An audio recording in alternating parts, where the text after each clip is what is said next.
guys, it's Simmy, and this is Wrestling Unlimited, as it's Sunday, WrestleMania Night 2, April 2nd, 2023, and we're here to break it all down. We will also kind of hit on the WWE sale talks that came out today and the news on that. We're going to hit that first, but as far as Night 2 of WrestleMania does go, I will say I enjoyed Night 1 better. I thought Night 1 was a more seamless night, I guess you can say. Flow felt better.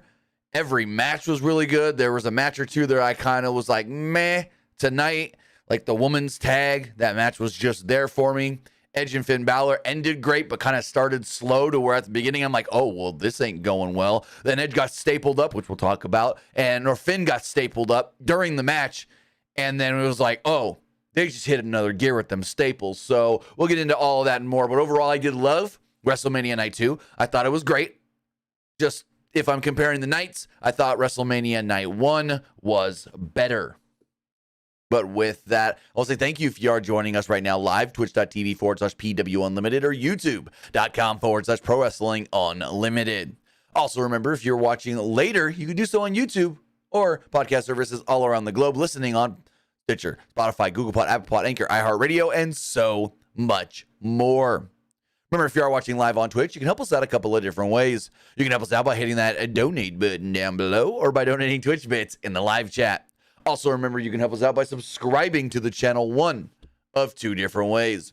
You can either subscribe with a tiered subscription or you can subscribe with Amazon Prime. Well, you got a bunch of cool things if you link your Amazon and your Twitch. You link them together, bada bing, bada boom, your Prime Gaming. Prime Gaming gives you a lot of cool things like free games, free stuff for games, and they always give you one free subscription to any Twitch channel you want to subscribe to throughout the month, and I'd greatly appreciate it if you did right here, Pro Wrestling Unlimited. Also, remember, if you want to help us out over on YouTube, you can support us by becoming a channel member.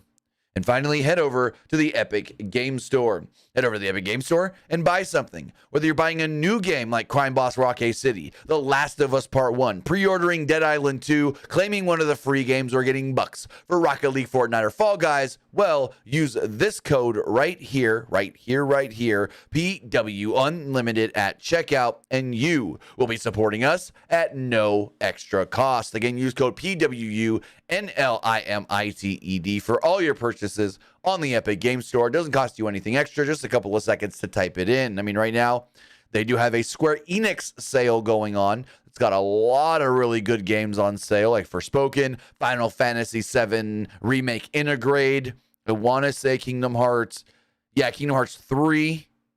All the Kingdom Hearts. Just Cause 4, Octopath Traveler, and so much more. But with that, we've got WrestleMania to talk about Night 2, as it kicked off with country music superstar Jimmy Allen performing America the Beautiful. Kevin Hart once again did the intro, just like he did for Night 1, and then it opened up really with The Miz and Snoop Dogg once again, the host and the dog father. The Miz mentioned the new champions from last night, Rhea Ripley, Kevin Owens, Sami Zayn. Crowd cheered for all that. Snoop then told the crowd to fire it up. And then out came Omos. Omos and Brock Lesnar opened up the show in a match that went 4 minutes and 55 seconds. Lesnar did get big pyro, and Michael Cole mentioned this is his 12th match at WrestleMania. So yeah, Brock's worked a bunch of manias. You forget how many manias Brock actually worked. If we think about it, I don't know if I can name all 12, but let's see. Brock's first Mania would have been 19. Then he worked 20. Came back in 2012. Worked 2012, which was 20. 2012 was 29. But then he worked every year since then, maybe? Yeah, every year since then. Brock has had a match at WrestleMania every year for the last 10 years, if I'm thinking correctly. Huh. Well, let me think. No, not every year. 30, 31, 32, 33. Trying to think what his 34 match was. Roman, 34. 35, which was Seth. 36 was Drew. 37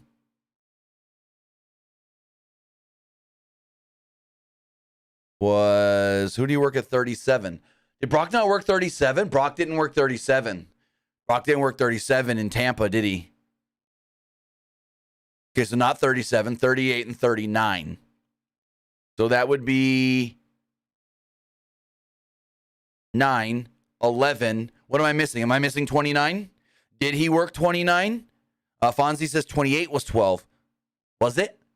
Was it? I thought Rock and Cena was 2011, 2012. I could have my dates wrong. Mania 28 was, okay, my dates were wrong. Mania 28 was 12. Okay, so he did work 29. He did work 29. Brock Lesnar worked 29 against Brock Lesnar, Triple H. You forget about that match. No holds barred, Brock Lesnar, Triple H. So there it is. There it is. 19, 20, 29, 30, 31, 32, 33, 34, 35, 36, 38, 39. There you go. Yeah, there's 12. There's 12. So he's worked every match since 2013. Every year since 2013 except 37. So there we go. Yeah. Like I said, no 37, Wayne. I forget about that Triple H Brock Lesnar no holds barred match. And if Triple H loses, he'd be forced to retire. I completely forget about that match. Like now I want to go back and watch it because I honestly have no recollection of that match whatsoever at all. At all. So, as far as Brock Lesnar versus Omos went, it wasn't horrible. I'd say it was better than the Women's Showcase match, in my opinion. So Lesnar tried to tackle, but Omos grabbed, literally, Lesnar kind of tried to go for a double leg. Omos grabbed him around the waist and just went, ugh, and threw him. Omos then grabbed Brock once again with a huge scoop slam, and then did it for a second time. Omos targeted the lower back and applied a bear hug. Omos then slammed him again and again, and then applied the bear hug once again. And, well, crowd was fully behind Brock. Lesnar tried to fight back, but Omos hit him with a choke slam for a 2. Lesnar avoided a charge and hit two German suplexes. Lesnar really sold that his back was messed up, but he managed to hit another German and the crowd went wild. Lesnar would then hit an F5 and pin Omos to pick up the victory. Now, when the finish of the match actually happened, I missed it because of the camera angle that they had. Now, they had the camera still on them, but what happened was Brock hits the F5. Camera is then way out here to where you see crowd and then the ring all around. And then all of a sudden I hear ding, ding, ding, and I go, what? Where was the count? Where was the what? Brock just win? I hit that. Go back 10 seconds on Peacock, and I really look, and I go, oh, we're supposed to see the 1, 2, 3 from way up here. So that was one thing where I'm like, what the hell, Kevin done? Wrong camera angle to go to the finish on. Maybe he didn't even know that was the finish. I'm not sure. But I thought Brock winning, whatever. But if Omos is still going to be somebody that they want to sort of push, I think it should have been like multiple F5s to keep him down. He should have like hit one F5, Omos kick out at 2, hit another or Omos kick out at 1, hit another F5, Omos kick out at 2, then just go, I'm going to hit him with 2 consecutive and then pin him or something like that. Or he kicks out at 2 off the first one, 2 consecutive. I think for Omos's sake, he should have had to get hit with multiple F5s. But, hey, it was the opening match, and the crowd seemed to enjoy it.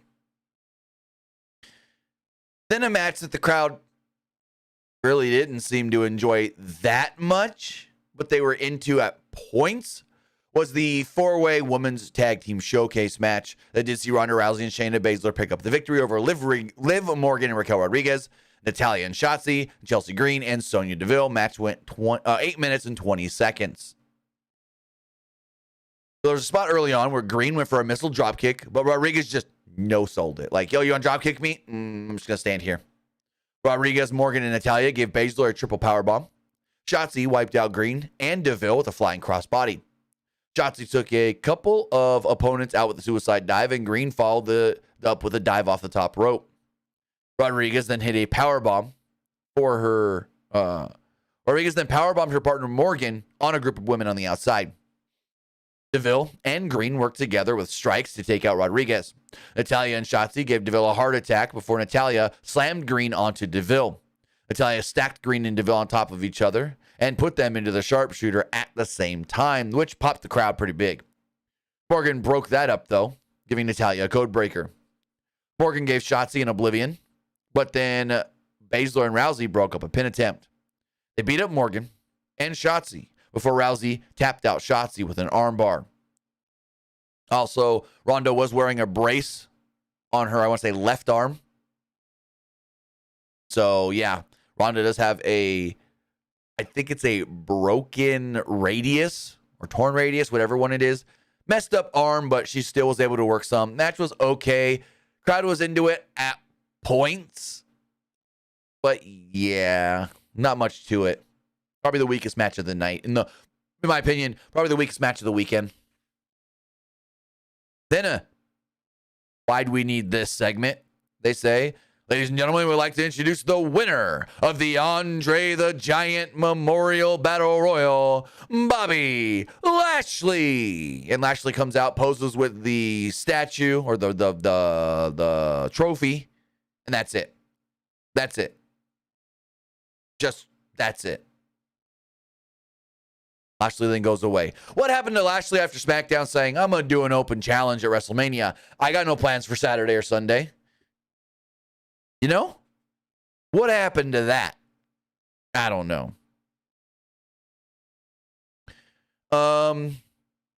Population 420 with a super chat on YouTube. Really appreciate that. Says, night one was better. Cody should have won. So Xavier Woods is backstage with a bunch of people. Nikki Cross, Tegan Knox, Madcap Moss, Hit Row, Angelo Dawkins, Greg Miller, and they did a simulation similar to what they did on Monday. They did a simulation Saturday. So Saturday they did a simulation for Seth Rollins versus Logan Paul, where they said 50-something% of the time Seth Rollins wins in the simulation. So they did a simulation for the triple threat, but I didn't catch who they had winning because I wasn't really paying attention. I was doing something with my daughter when that portion came up. I'm like, oh yeah, this is something I don't have to pay attention to. So I didn't really pay too much attention to that. And then Titus O'Neil came out to join commentary, which, hey, I like Titus on commentary. He did commentary the night before as well. He did commentary tonight. I like Titus. Titus ain't need to be wrestling or anything, but I like Titus. I really do. So last night, we had the Dom Ray match sponsored by Cinnamon Toast Crunch, and we had a few of those sponsored matches as well tonight. I think the men's showcase on night one was also sponsored by Intuit TurboTax, but tonight we had the Intercontinental Championship match sponsored by Mike's Hard Lemonade, or Mike's Harder, which they also sponsored the tag team title match last year at WrestleMania. That's all Rick Boogs get injured. But man, this match for the Intercontinental Championship, Gunther, Drew, and Sheamus, boy howdy was this amazing. Was this everything we thought it was going to be and more? Holy crap. These three guys beat the crap out of each other. Triple H was then running some stuff down during the press conference. He was like, this match was good, and these people worked hard. And then he goes, oh, and that triple threat with Gunther, Drew, and Sheamus, the way they worked tonight is why I'm retired. I've been in the ring with all of them, and they hit hard. They hit hard. Which I'm like, when was Triple H in the ring with Gunther? Hold on. Triple H, Walter? Were they in the ring together? Like, when did they have a match? Triple H and Walter. I honestly couldn't tell you. Let me see. Hold on. I found some. Oh, this might be a 2K thing. Yep. This might be a 2K thing. Hold on. Yep, that's a 2K thing there. Triple H is like, I've been in the ring with Walt or with Gunther. When? I don't remember it. Maybe you guys can let me know in the chat, the comments below. But I don't remember. Triple H said in the press conference he's been in the ring with Walter or Gunther. So McIntyre immediately knocks Gunther out of the ring with a drop kick, which allowed he and Sheamus to just go at it. Gunther did come back in and return the favor to McIntyre before teeing off with Sheamus' chest, basically. The crowd gave him an applause for his lethal chops, which turned Sheamus' chest red. Gunther put him in a Boston Crab, and McIntyre smacked him twice in the face. Gunther and McIntyre exchanged chops, and McIntyre actually won the exchange, which got a pop from the crowd. Sheamus came back in, and they all took turns clobbering each other. Sheamus did 10 beats of the Bowdrin, but in between each shot, McIntyre also chopped Gunther. Sheamus did almost 30 beats as the crowd chanted right along. The crowd loved it, and so did Michael Cole. He was freaking out. Gunther gave Sheamus a big boot, a German suplex, and a lariat for a 2. Gunther then hit another big lariat, but Sheamus kicked out. McIntyre gave Gunther a neck breaker before suplexing Sheamus into Gunther in the corner. Gunther ducked a Claymore kick and followed with a drop kick and a powerbomb for a near fall.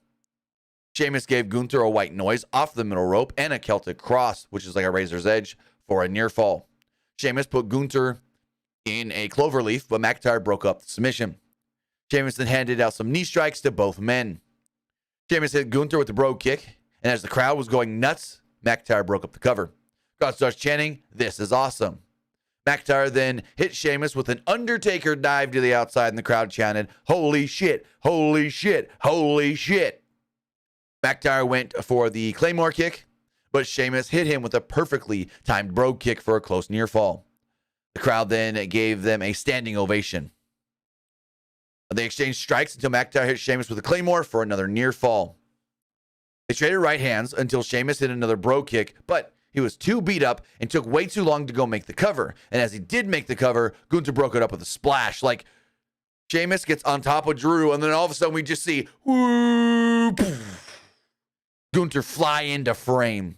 Gunther then powerbombs Sheamus onto McIntyre, which kind of hit him up here, more like the neck area. I'm like, oh. And then he powerbombs Drew and pins him to pick up the victory. Gunther, or Gunta, as Samantha Irving says, retains the championship. No title changes tonight. We'll say that. No title changes. Crowd loved this match. Commentary was great. Everybody in the ring was great. Like, this, one of the best matches of the weekend. Then we had the Raw Women's title match. It was Bianca Belair defending against Asuka. Match went almost 16 minutes. It was like 15 minutes and 50 seconds or so. Asuka's entrance included 4 different women dressed as Asuka in masks, prancing on the stage as she made her entrance. Bianca's entrance was pretty cool. They had a young dance team do a dance, do some sort of like a choreographed dance before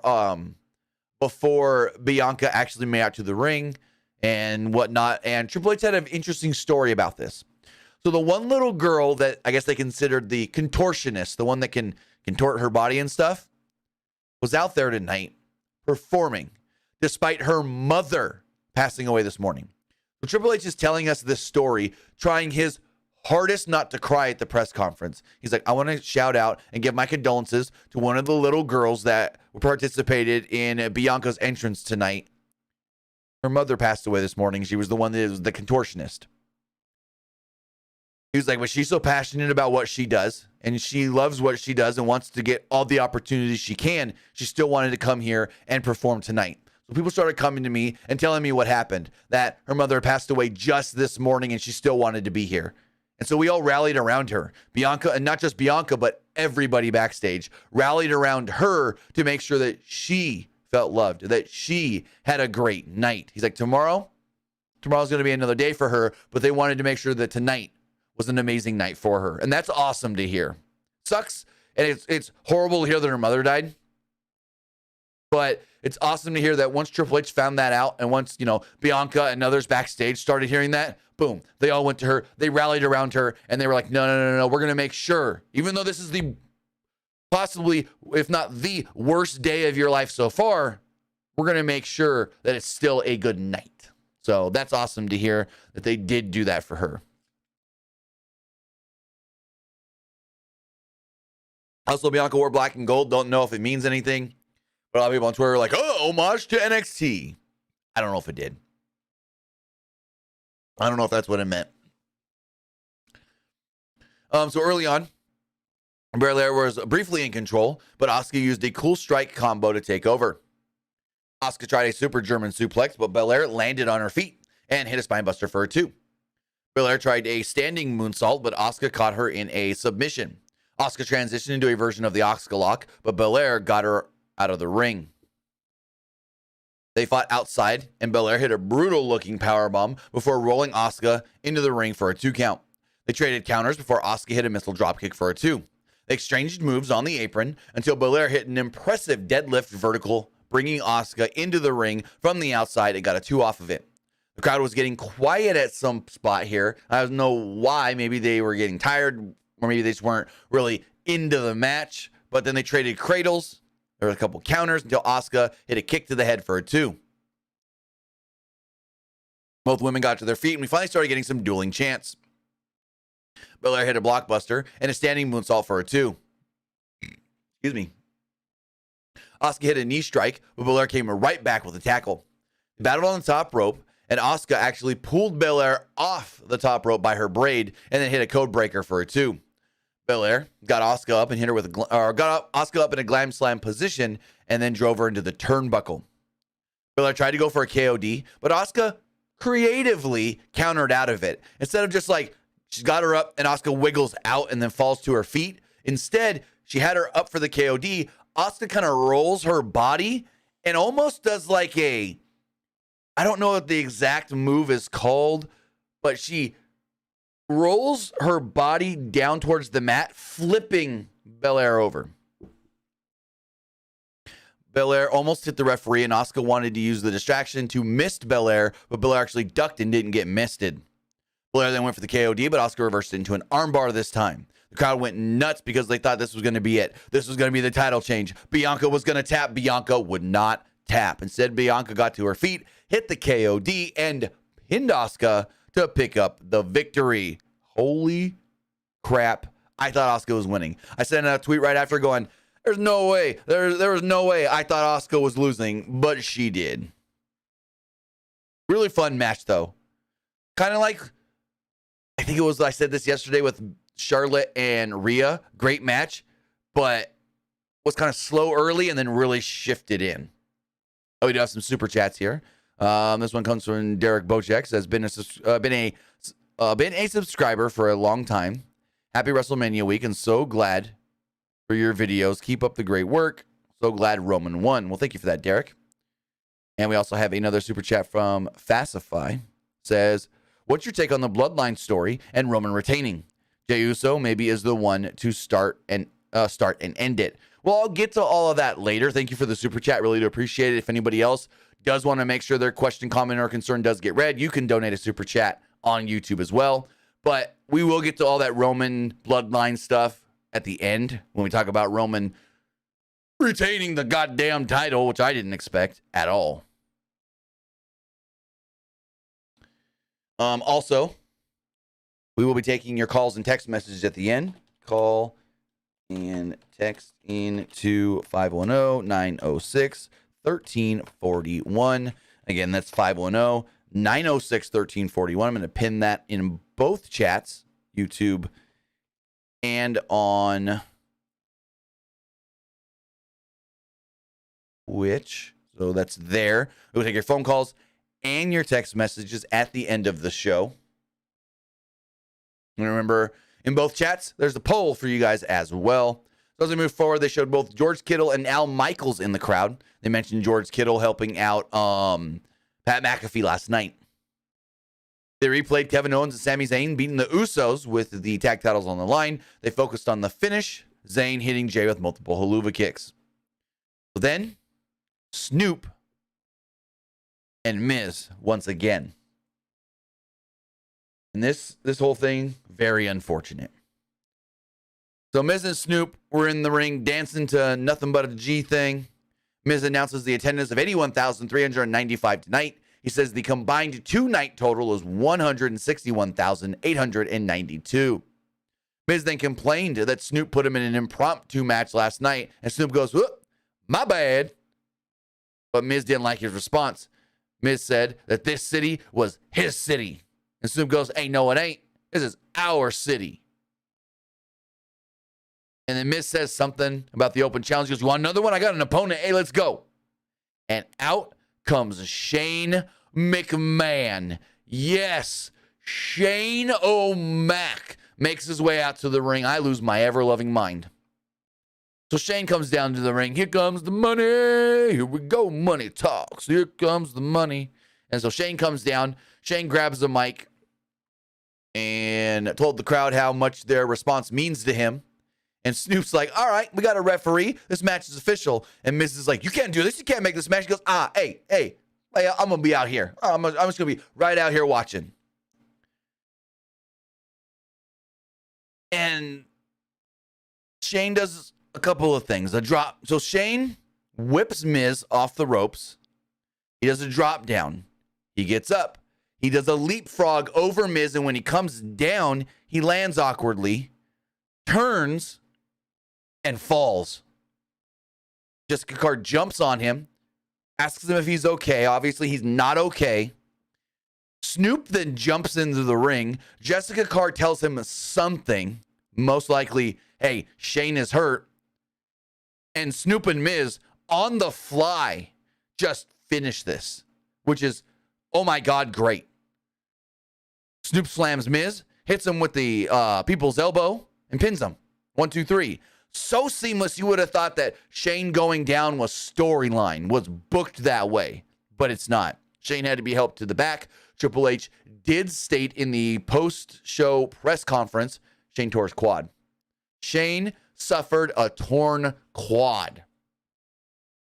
But yeah, he also praised Snoop and was like, "Hey, there's guys that have been training to do this and what we do for years. And if something like that would have happened, they would have sat there in the ring going, 'Oh, what do I do now?' But Snoop, professional, just kept things going." But I want to give the props to Jessica Carr because it really looks like Jessica Carr was on top of everything. As soon as Shane went down, boom, she was on him. She signaled Snoop. Snoop jumped in. I don't know if she told Snoop, "Hey, do a people's elbow."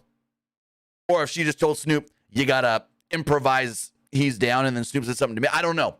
I don't know exactly, but it felt like Jessica Carr was the, I don't want to say ringleader, but she was the one that was like, in the moment, "Hey, problem, solution, go." But it is unfortunate. Shane comes back and does nothing. He's like, drop down, leapfrog, tore my quad. Guess it runs in the family. So Snoop pins him, and there we go. There's like an hour and a half left in the show, and I go, oh my God. No. There's like 2 hours left. 2 hours left, because we still have the Hell in a Cell match. I'll get to the filler stuff later. So there's 2 hours left, and this next match is sponsored by the Pope's Exorcist with Russell Crowe. There's a whole tie-in. Russell Crowe did some sort of a promo video thing beforehand. They showed a brief trailer. And then we got a Brood Edge entrance. No Gangrel, though. So Edge does a Brood entrance where he comes up through the stage, or the ramp, actually. And he's wearing this weird disco ball looking, like, chest head piece. And then he's got bat wings. And then he walks a couple steps, wide shot of the building, and then we hear, on this day, he's got the stuff off, and he's just rated R superstar. Cool little entrance. Finn got the full demon entrance. Well, it was actually, I do have to mention, when he came out as Brood Edge to start it, he was playing Slayer, South of Heaven by Slayer, because I think it was Corey Graves was like, Yeah, I didn't have Slayer at WrestleMania on my bingo card. So Finn then comes out, old Finn Balor Demon music. He even did the which I love. Because he comes out and then they're playing the old music. And I'm like, oh, please do the please do the please do the and he did it. And I'm like, yeah, buddy. Woo! Loved it. So we get an 18-minute match here. It's Hell in a Cell. They say it's the first Hell in a Cell at WrestleMania in a very long time. Correct me if I'm wrong. First Hell in a Cell at WrestleMania since 29. Triple H Taker? Was that the last time we got a Hell in a Cell match at WrestleMania? Triple H Taker? Oh, hold on. Vinny Assault in the YouTube chat says, remember, Snoop did that AEW. Bro, Snoop got better air on the leap and the elbow for his people's elbow than he did falling off the top in AEW. Anyways, so match starts and they immediately go for weapons right under the ring right away. Edge grabs a red steel chair because, I mean, kudos. We didn't get a red goddamn cage, cell, whatever. But we did have red and purple chairs. A red Edge chair and a purple Judgment Day chair. Anyways. Yeah, Edge grabs a red chair. Finn grabs a purple kendo stick. Edge hits Balor with the chair, but he kind of no-sold it at first. Edge then, and then he repeatedly hits Edge with a kendo stick. There were also some red kendo sticks, and Edge pulled out a bunch of them before hitting Balor with a purple one. He didn't care about colors. So then 3 minutes in, crowd's just like, we want tables. We want tables. Yes, Jordan, you're right. 32, Shane Taker. WrestleMania 32 was the last Hell in a Cell match. Shane Taker. Thank you. So Edge trapped Balor in the corner of the cell with the kendo stick. I think it was 2 kendo sticks. He basically pinned Finn up against in the corner, and then he put kendo sticks in the cell holes and trapped him there. Edge then followed this up with a missile drop kick off the apron. Balor sold that. He sold it pretty big, actually. Edge then set up a purple table to the delight of the crowd, but Balor busted free of the kendo sticks and went to town on Edge, who fought back sooner rather than later with an impaler DDT. Balor basically popped right up and hit a sling blade. Balor then hit a running drop kick, sending Edge through the table that was kind of propped up against the cage. Balor then whipped threw a few chairs at Edge, but Edge booted him and hit an unprettier in the ring. Christian callback. Edge hit an Edge-o-matic, but Balor kicked out of one. Edge then basically just threw a ladder right in Finn's face, busting him open. Finn falls down, and you just see all this blood on the mat. And the ref runs over, looks at Edge, and goes, back it up. We need a doc. Doctor comes in. Finn's bleeding. Can't really see the blood on his face much because of the face paint, but you can see it all on the mat. And so Edge is pacing like, what do I do? What do I do? And so he gets over towards Finn, and the ref's like, back it up. I think it was Sean Bennett was the ref. He's like, back up. And so to kill time while the doctor's checking on Finn, Edge just starts looking for different weapons. And he's doing all this stuff. And Bennett at one point, because Edge sets up a ladder and a couple other things, and Bennett kind of goes over to Edge like, hey, calm your tits, cool the heck down. But what we didn't know was actually happening in this moment. And Triple H actually told us in the press conference, because he was asked, hey, how's Finn after the Hell in a Cell match? He's like, Finn's fine. I literally saw him right before I walked into this room. What you guys don't know is that they stapled his head shut during the match so he can continue and finish. Yeah. They stapled Finn's head shut so he can finish the match. Well, that's cool, I guess you could say. They're like, staple me up so I can finish. I ain't getting Hell in a Cell canceled due to some sort of a deep cut in my head. But yeah, they finished it and they killed it. This match was really, really good. So Balor popped, medical staff checked on Balor. Edge grabbed some weapons. Balor then popped up and stomped on Edge. Edge avoided a coup de grace at one point, which led to a double down as they clotheslined each other. Balor still bleeding, but not bleeding bad enough to where it was a concern. Balor then responded with a sling blade and a dropkick and a coup de grace for a 2. Balor goes to climb the ladder, and Edge hits him with a kendo stick.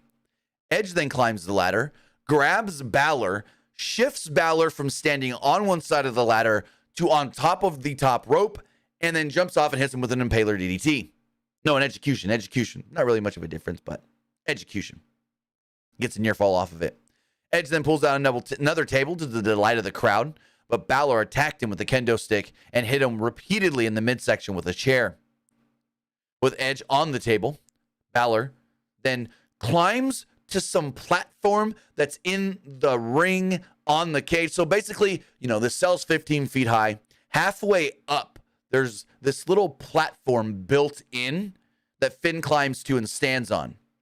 He then jumps off and he goes to coup de grace Edge through a table. Edge moves. He crashes through that table. And I go, oh my God. He's lucky he didn't shatter both ankles because he just so hard right on his feet.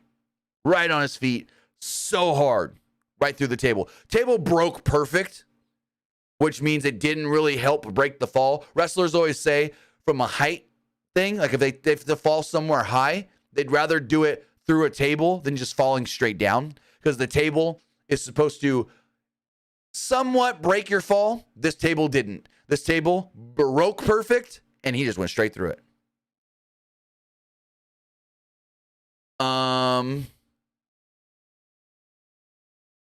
Edge would then grab Finn, hit him with a spear, going on a near fall off of it. Edge then hammered away on Balor's back with a stick and a red chair. Edge then grabbed that chair and stuck it under the head of Balor. He then grabbed another, without hesitating, hit a concerto, and then pinned him to pick up the victory. Edge defeats Finn. Then after the match, Edge starts looking around like this. Like, sad, kind of, as if to say, I got to soak this all in.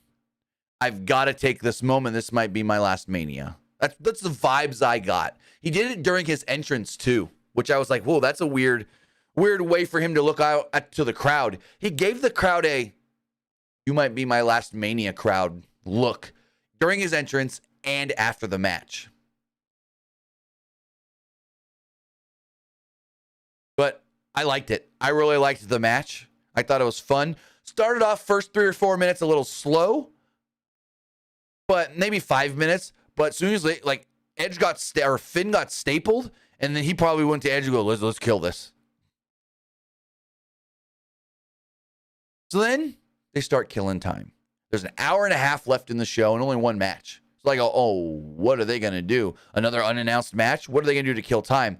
So there's a commercial with all the different movie parodies. And then Kayla Braxton interviews Bianca Belair, where she brings in the dancers and they celebrate and this and that. They then recap the Hall of Fame and they bring out all the Hall of Famers. Rey Mysterio, Stacey Keibler, Great Muta, the family of Andy Kaufman, the family of Tim White. We then get a video hyping up next year's WrestleMania in Philadelphia. They then make us watch all of Seth Rollins' freaking entrance from last night for no god-awful reason. No reason at all. They make us watch Seth's entrance again. Not like it was some big, huge, spectacular entrance. No, he had a conductor out there. Whoa, whoa. And then he takes off his big-ass jacket to reveal a Jeff Jarrett-looking top. And that was it. There was a TurboTax commercial and a video to hype up this main event.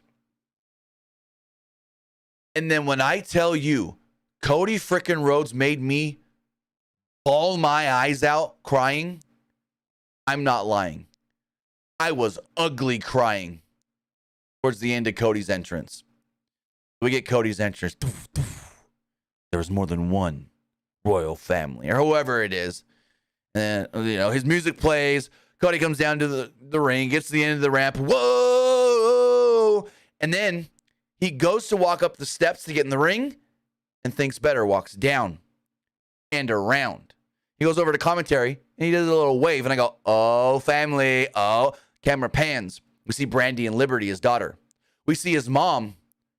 We see his sister Teal. And standing next to his mother is Brody Jr. And I go, oh my God, he's got Brody at ringside. He then takes off the weight belt and hands it to Brody. I kind of tear up. But when Michael goddamn Cole says, you may be wondering who this little boy is, or this young man is that Cody is giving his weight belt to, that is not just any young man. That is Brody. That is the son of Brody Lee, John Huber. And for Michael Cole, for not only for Cody, to have Brody there at ringside with his mom, his sister, Brandy, and his daughter.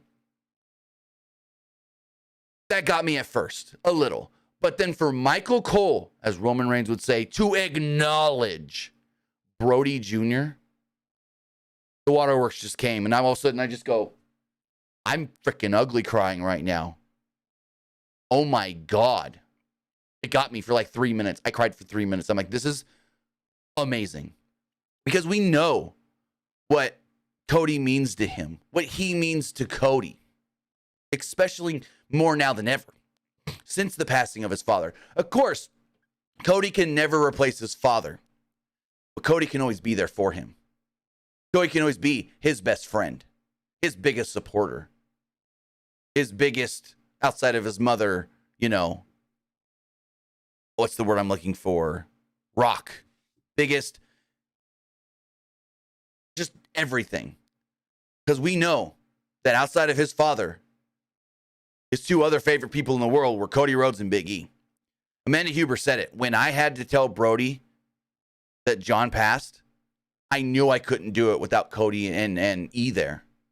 But for Cody to have, because we knew they were there. We knew Amanda and the boys were at Mania because Amanda posted a photo with both boys yesterday. But I expected Brandy to be at ringside. Maybe Liberty, their daughter. But then we see Brandy's mom, we see Brandy's sister, and then I see Brody, and I just go, oh my God, Cody's winning. Cody ain't having Brody right there to lose. But I guess Brody understands it. Brody knows the business. So he's probably like, I want to watch from ringside. Or Cody's like, do you want to watch from ringside or whatever? I don't know if he, I don't know. I don't know. I don't know if he told Brody ahead of time I'm losing, or if he didn't tell him ahead of time I'm losing. I don't know who knew, who didn't know. Sitting there, the five of them. Brody, his mom, Cody, the baby, whatever, and his sister. I don't know if they knew. I don't know if they didn't know. But again, to have Brody there and to hand him the weight belt, because I'm like, oh, what kid's getting the weight belt? What kid's getting the... It's Brody.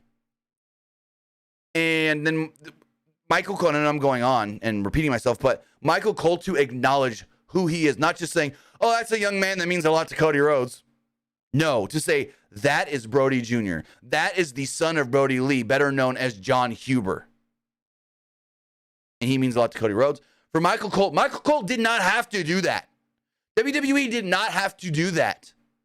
But they did, and it was beautiful. It was amazing. It made me ugly cry. It made me cry like the Big Show. Roman then gets a special entrance. With an orchestra, kind of. Well, not really an orchestra. People playing piano. People playing some piano. And then his music just hits.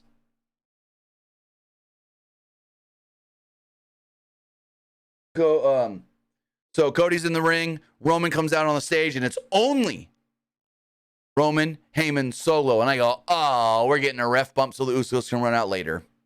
Got it.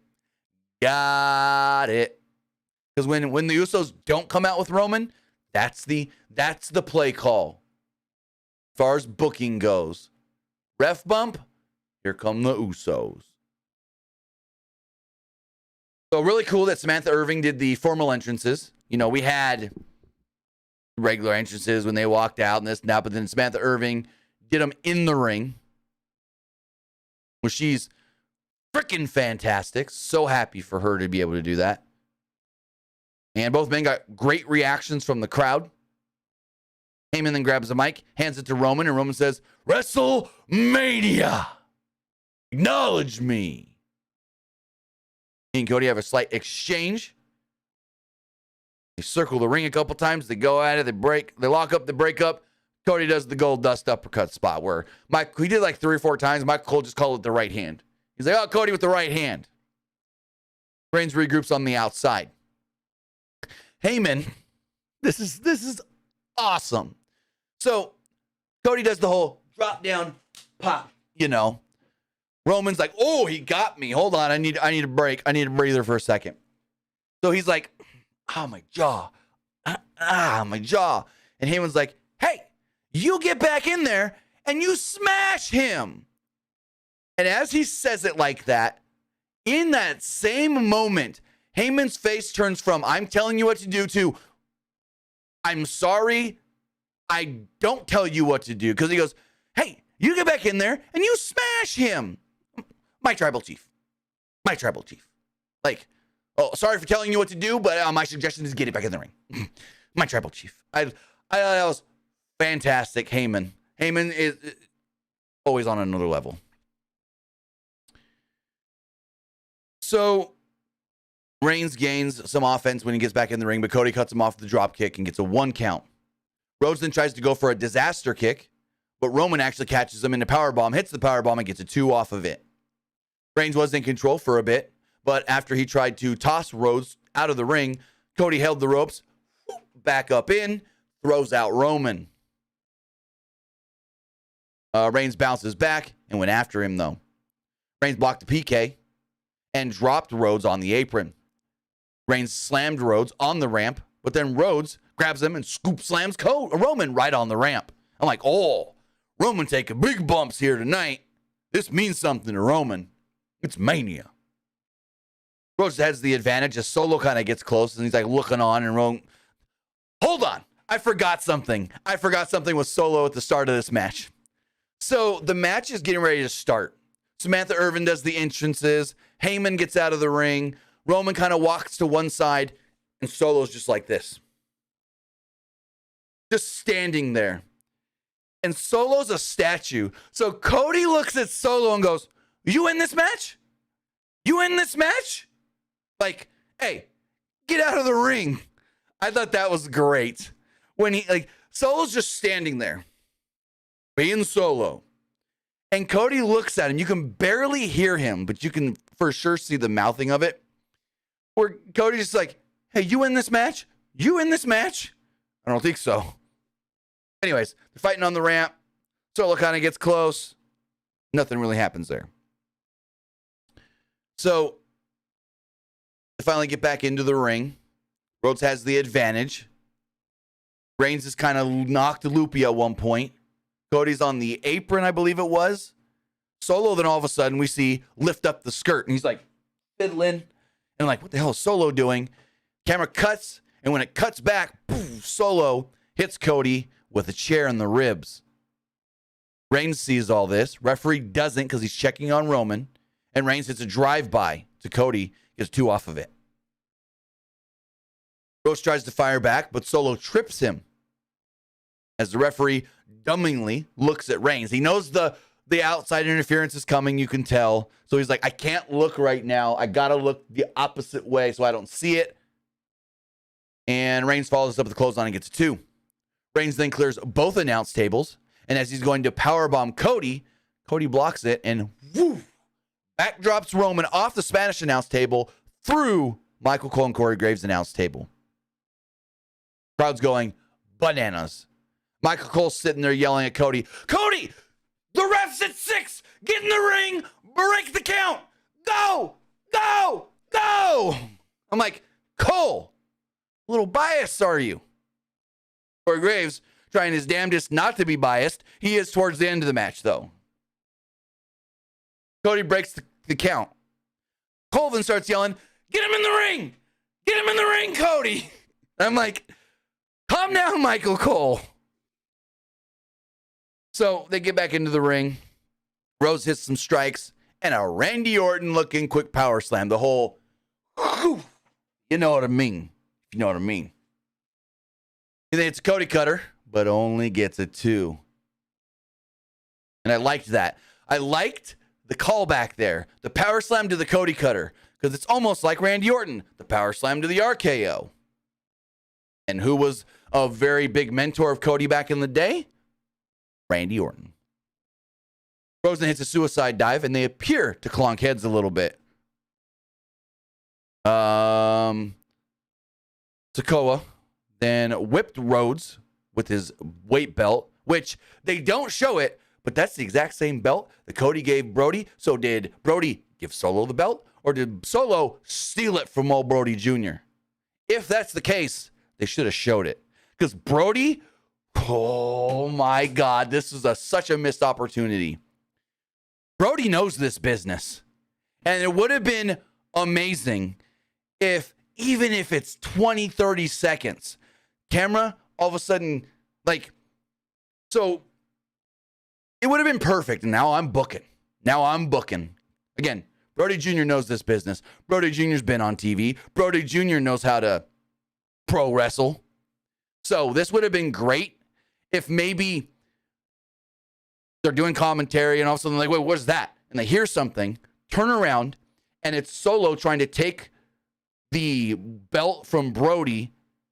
And so, like, he finally gets it from him. Brody sells, cries or is upset, gets mad. I can see Brody, like, trying to pump up to Solo or something. Like, Solo grabs it, and so he, like, stands on his chair like, hey! And then fucking Brandy's like, sit down, calm down. But no, they just show him with the weight belt, and then he whips Cody with it. Missed opportunity to not involve Brody there, which I don't know if they would have, or if it was even a consideration. I don't know. But he hits him with the weight belt, and the ref's not looking, but then the ref turns around, and Michael Cole goes, oh, I think the ref heard that. That was loud. That whip from the belt was loud, and I think the referee heard it. So the ref doesn't call for the DQ because he didn't see it. But instead, because he's skeptical of what Solo may have just done, he's like, I'm not going to play games. I'm not going to let anything else possibly happen. So, you're gone. Just to be safe. Kicks out Solo. Crowd cheers. Reigns then grabs the belt. He wants to use it. Ref stops him. This distraction allows Cody to hit a super kick and a crossroads for a near fall. Crowd starts buzzing. I think Cole said we can hear no. There's a Cody chant, and then Michael Cole says, this was Cody's chance. I think he said that with a Cody cutter earlier, too. So Reigns fights back with a jawbreaker and a Uranagi. Then Michael Cole calls both a Uranagi and a rock bottom. Because he hits the Uranagi and he goes, oh, Reigns with a Uranagi. And then he goes for the pin 1-2 and he goes, oh, only got a 2 off that rock bottom. Rhodes then ducks a Superman punch and counters it into a pedigree for a very, very close near fall. Rhodes then goes for a disaster kick, but Reigns catches him in midair with a Superman punch and gets a 2 off of it. Reigns seems to be filled with self-doubt. He's sitting in the corner just like, oh my God, how do I keep this guy down? Oh my God, what do I do? What the hell? Come on. Oh my God. Oh my God. Oh my God. Kind of like when he had the Hell in a Cell match with Jay and he's sitting there all conflicted when Jimmy ran in. So he's got the self-doubt, but Heyman's yelling at him, reassuring him, hey, you've got this. And he's got the lei in his hand that Roman wears during his entrance, and he lifts it up. Like Paul Bearer used to lift up the urn to give Undertaker some power. Reigns then went for a spear, but Rhodes flipped over Roman, cradles him for a 2. He then applies a figure 4, but Reigns counters, flips them. They eventually get out of it. They start trading right hands before Reigns dodges Rhodes' move off the top and hits a spear for a near fall. Roman then applies the guillotine as the crowd starts chanting for Cody. He's got it synced in, and they're on the mat, and he's just wrenching and wrenching. But Cody eventually gets out. Cody fought out and then starts throwing haymakers, ground and pound. Boom, boom, boom on Roman, just throwing shots. Roman eventually ducks one. They get to their feet. Roman goes for a boot, and he accidentally boots the referee when Cody moves out of the way. Ref down. We know what's coming next. Both men went down after Reigns hit a Superman punch and Rhodes hit a clothesline.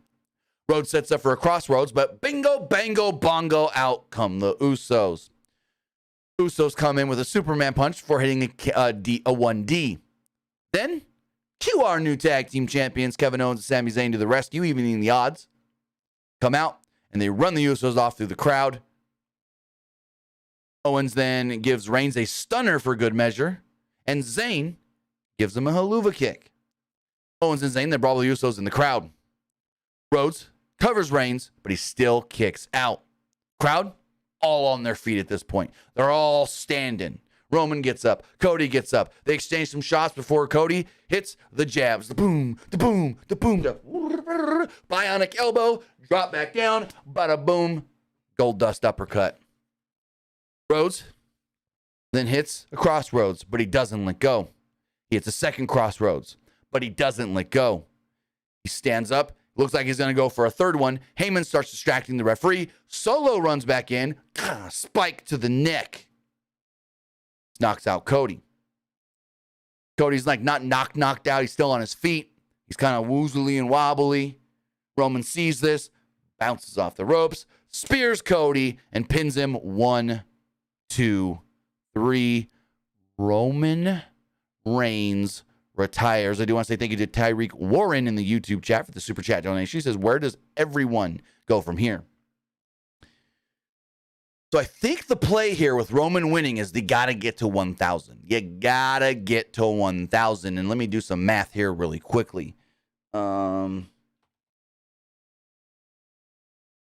Roman won the title on April 30th, 2020. Alexa, what is 1,000 days after August 30th, 2020?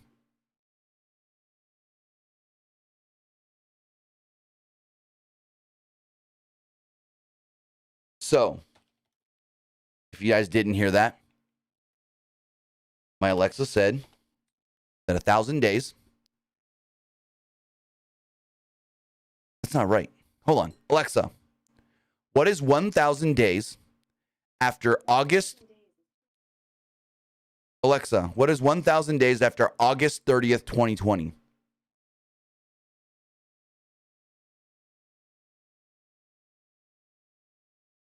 Okay. May 27th, 2023 is when Roman Reigns will hit 1,000 days. Do you guys know what is May 27th, 2023 for the WWE? Well, King and Queen of the Ring in Saudi Arabia. So what if Roman holds the title till day 1,000, which again is the Saudi show? Then he gets 1,000, but loses it that night. They can still at least say he got to 1,000, but he didn't get to 1,001. Who beats him? I don't know. I would like for it to be Cody. I would like for it to be Cody Rhodes. But you still got Backlash between that too. Does Roman work Backlash in Puerto Rico? Because it's an international show, I think he does. But where do you go is the big question. How do you get there? Triple H just asked this question in the press conference. You know, what was the decision behind keeping the title on Roman Reigns? And Triple H basically said, we still have more story to tell. We weren't ready to get to the end right now. Because if you think about it, the story they're telling with Cody, him getting to the winning of the belt is the end of this story. Once he's the champion, a new story continues. A new story begins. Of story one is, you know, his chamber of secrets is chasing, getting to the belt, winning the title, finally becoming the champion. Then, actually, I got that wrong. Isn't Chamber of Secrets the second book? Yeah, his Sorcerer's Stone is chasing. His Chamber of Secrets is being, if that makes sense. It's a new story for a new time. And Triple H said it. We're not ready. We have more to tell. It will happen eventually, but not yet. So I don't know if that means Cody Roman's just going to keep going, or if Roman's now moving on to somebody else. Because Roman's like, I beat them all the big names. He's like, I beat this person, and I beat this person. And Heyman's like, don't forget this person and this person. He goes, damn. Thank you for being here, Paul, because you're reminding me of all them people I beat that I can't even remember because it's been so many people. So, again, day 1000 is the Saudi show. Does Roman drop it there? Very likely. But then, May 6th, still got Backlash in Puerto Rico. I don't know. I'm baffled that Cody lost. But Triple H said there's still more story to tell. He's like, we got Raw tomorrow. And just wait. It's kind of what he said. So, that was everything that went down at WrestleMania. But, speaking of that press conference, you gotta love freaking Paul Heyman. You've gotta love Paul Heyman. So, Paul Heyman and Roman Reigns are taking questions, and they're like, one more question. And he answers a question, and then Heyman's like, oh, we got time. We can do one more. One more. And they go to freaking Nick Hausman.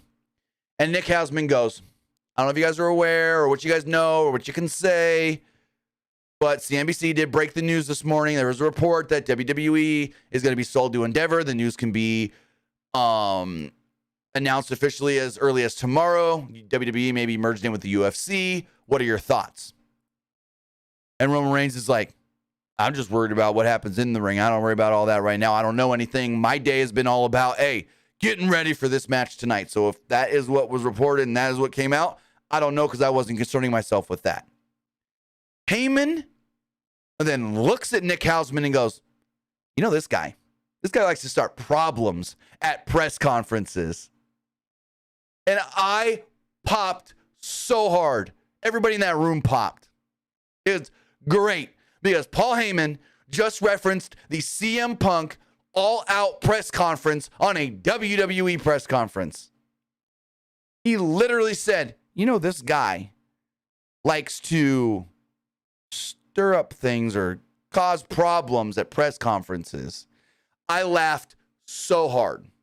Triple H comes out, does all of his stuff during the press conference, says that the gate between the two nights was they made over $21 million and this and that. And he's like, all right. He tells the story of the little girl that's her mother dies and this and that. And he goes, all right, now I'm going to take questions.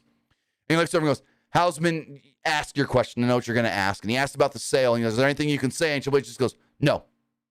Everybody laughs. And he's like, all right, I just want to get that out of the way because I'm not talking about that. I want to talk about WrestleMania. So if you guys got questions about WrestleMania, we can go there. But I knew what his question was going to be, so I wanted to get him out of the way. Let's keep going. I thought that was great. They're all shitting on Nick Hausman in a good way. In a good way. They're not like crapping on him in a bad way, like, look at this fool or whatever. No, it's, hey, we like you. Hey, we know what you do. Let's throw some fun jabs. Thank you to RTS with the Oscar Mantle. He says Roman Reigns versus Randy Orton next.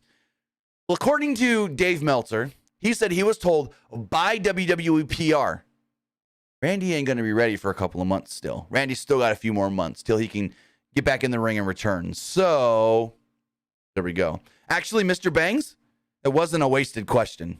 Wasted question, dummy. Not a wasted question. Because you have to ask stuff like that. Because you don't know who may or may have an answer. Because for all we knew,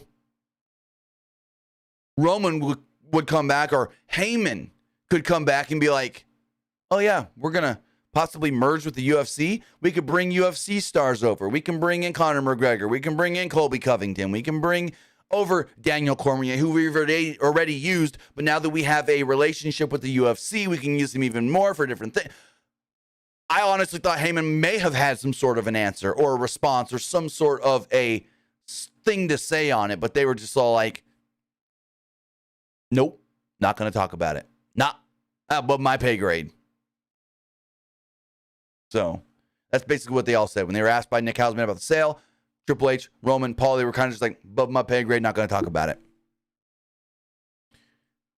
But with that, guys, that's everything that took place tonight that we have to talk about. Now, I want to know what you guys thought. I want to know what you thought about WrestleMania, whether that was tonight, WrestleMania Night 1, whether that was yesterday, WrestleMania Night 2, or even NXT Stand and Deliver yesterday morning. Heck, you want to talk about Super Card of Honor for Ring of Honor? We can talk about that as well. So you can either put a super chat in the YouTube chat, or you can text or call in to 510-906-1341. Again, that's 510-906-1341. We have a couple text messages here. We'll get to them in a moment. We'll go to the polls first. Let's refresh all these polls just to make sure we got the updated numbers. As far as the Twitch poll does go, 80% liked Night 2 of WrestleMania. 20% thought it was just all right. As far as the Twitter poll does go, 40% liked Night 1. Wow. 32% thought it was just all right. And 27% did not like it. We do have a call coming in, so let's take that really fast. Caller, you're on the air. What'd you think of WrestleMania? Hey, Tim. WrestleMania Part 1 was way better than Part 2, I believe. Agree. I have to say probably the best match of the night was probably the Kevin Owens, Sami Zayn winning the tag team titles. And my question for you is, out of both WrestleManias, what was your favorite match of the night? Oh, that's a tough one. I'm looking at and I want to say thank you for the call and have a great night. But I'm looking at the cards and the results and everything for both nights. I have them written down right here. And I think I'm going to have to go with the caller here. The tag title match, the closed Night 1. I loved Roman and Cody, but I think that tag title match, just if Roman and Cody is here for me, the tag title match is just slightly above it for me. Just a little. I liked the tag title match just a little bit more. So I think my match of the weekend for WWE would have to be the tag title match that closed Night 1. Going back to the polls really fast, as far as the YouTube community poll does go, 47% thought Night 2 was just all right. 39% liked it. 14% thought it was 14% didn't like it. Looking at the comments on the poll, versus there were some great moments and matches during this. Okay, that's a weird way to write that. The verse says, it was all right for my last day as a WWE fan. Okay. Verse says, Night 1 was fire. Night 1 had better match quality than Night 2. Okay. I can't disagree there. This person says, Night 1 and NXT Stand and Deliver were definitely better. I don't know if Stand and Deliver was better than Night 2 because they had some matches on there that weren't 100% all that great. This person says, typical Brock match. Asuka's push ruined and derailed. Cody's story absolutely went down the drain. No, it didn't. There's still more they can tell. It says the ending is what could have maked or braked it, and it's broken as hell. I don't know about that. This person says mid. This person says Night 1 still holds the title as best Mania night. And as far as the YouTube live poll does go, 50% liked the show. 49% liked it. 34% thought it was just all right. And 15% didn't like Night 1. Some of the comments and text messages here. This person says, I like WrestleMania 39, but did you see Finn Balor fresh cut on Instagram on his page? What going do about SmackDown Tag Team Championships? I didn't see the Finn Balor, but I can pull it up. Finn Balor Instagram. I'm going to look at it first before I show you guys in case it's too graphic. Yeah, even Instagram saying, hey, maybe too graphic. We're going to blur it until you actually click into it and tell me you want to see it. See photo. Oh, wow. Wow. We're going to show this here in a second, but I do got to take another call. caller. You're on the air. What'd you think of WrestleMania weekend? Hey, Timmy, this is my name. Well, first and foremost, my name is Eric, and I live over here in Clinton, North Carolina. I had called into your, one of your YouTube Pro Wrestling Limited shows before. Cool. And I've been a big wrestling fan, ever since I was 5 years old. I'm about 48 years old now. So I watched, NWA, WCW, Impact, TNA. I like AEW, and I'll put WWE last. And I'm gonna say this: the booking for WrestleMania was kind of fucked up, man. Night 2, the matches were good, but the championship should have changed hands, especially in the main event. That should have been the payoff. Right. To me, that's what I'm thinking.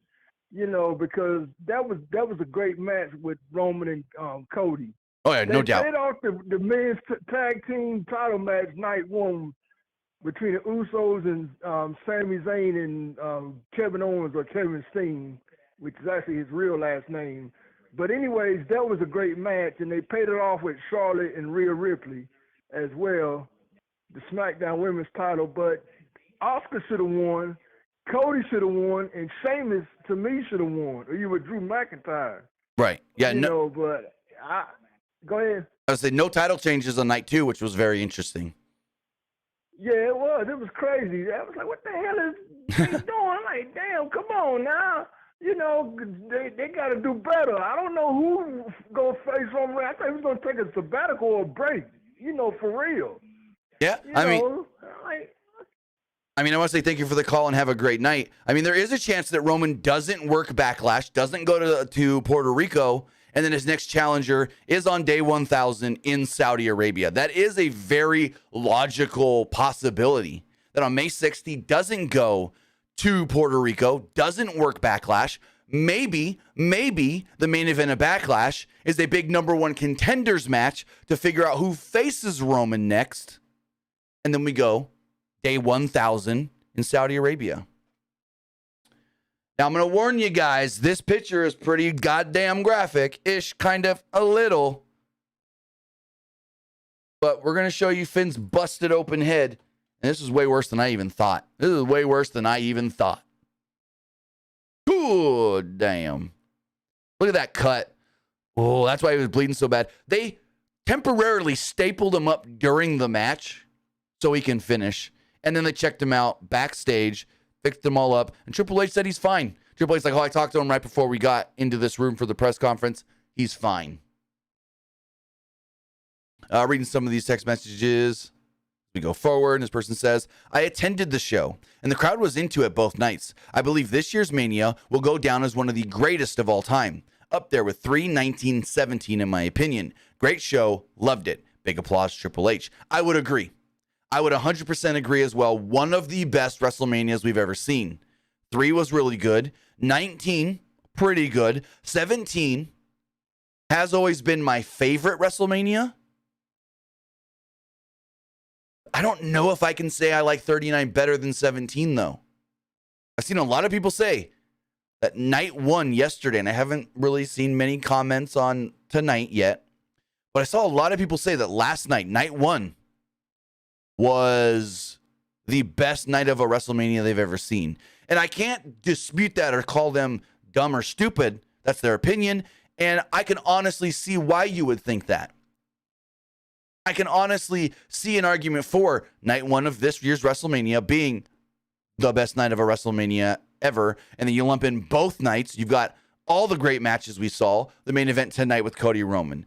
The triple threat for the IC title. The SmackDown Women's Championship. The Raw Women's Championship. The tag title match. Just everything together. One of the greatest nights of WrestleMania. I can see the argument for the greatest WrestleMania of all time between these 2 days. I still think, for some reason, 17 still holds a candle in my heart.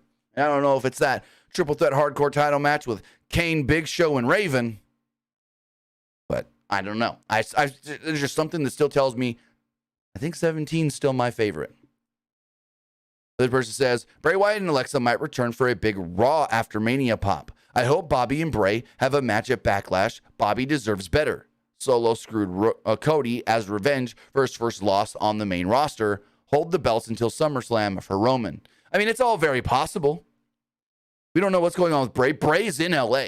Bray is in Los Angeles. He was spotted last night driving a car. Alexa, I don't know where she's at. I don't know if she's in LA. I don't know if she's back home in Florida. I don't know what she's doing. Maybe she's at Disney World. I don't know. As far as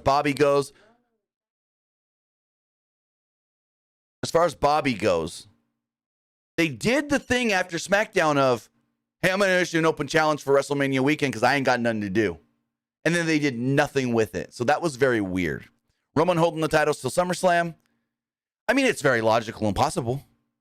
But I just think there's something to, you get to day 1,000, and there's a pay-per-view on day 1,000 that he loses on. I think there is the very, very good story there of, he got to 1,000. We've been teasing 1,000, but he couldn't get to 1,001. Messiah says, check her Instagram. She's in Los Angeles. Okay, we could check her Instagram. I don't follow her Instagram much, but if she is, then very cool. I think her husband has a home in Los Angeles, and they're there quite often anyways. But let's see. Instagram is not wanting to load for me on the computer right now.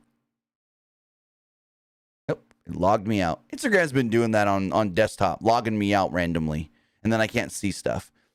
All right, let's see. 3 days ago,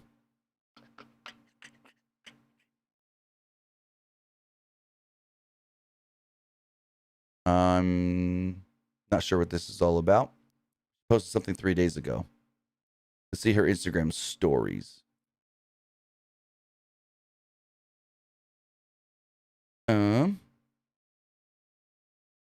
Yep, not wanting to load for me. Can't check him at the moment. See some more text messages here. This person says, do you think Braun will get called up and get the great Lesnar push of 2002? Not sure about the big Lesnar push. I think he will get some sort of a push. And I do think he gets called up because of the way he handed the title to Melo. The way he was in the ring, handed him the belt, was basically like, this is your NXT now. I'm done. So I do think Braun comes up maybe this week, maybe tomorrow, maybe Friday. Versus, are you disappointed with the main event of night 2? You think Cody deserves a win tonight or for a later time? I can't be too disappointed. Now, yes, did I want to see Cody win? Yes, did I want to see that big Cody Rhodes, the end of WrestleMania, holding the belts? Yes, I did. I wanted to see it. But am I disappointed? No. Because Triple H told us, and maybe I'm putting too much faith into Paul. Maybe I'm putting too much faith into Hunter. He said there's still more story to tell with all of this as far as Cody chasing. If we just end it now, then what? We got to start something new. We still have more to tell with this current story before we get to the end. So we'll see. We'll see. But with that, guys, that's going to wrap everything up. I do want to say thank you for joining me here. Twitch.tv/PW Unlimited, YouTube.com/Pro Wrestling Unlimited, and podcast services all around the globe like Stitcher, Spotify, Google Pod, Apple Pod, Anchor, iHeartRadio, and so much more. Remember, I will be back live tomorrow morning for the wrestling wrap-up. Then we'll be back live tomorrow evening for the Raw after WrestleMania. So with that, guys, have a great rest of your Sunday evening, and we'll see you next time. Have a good one, guys.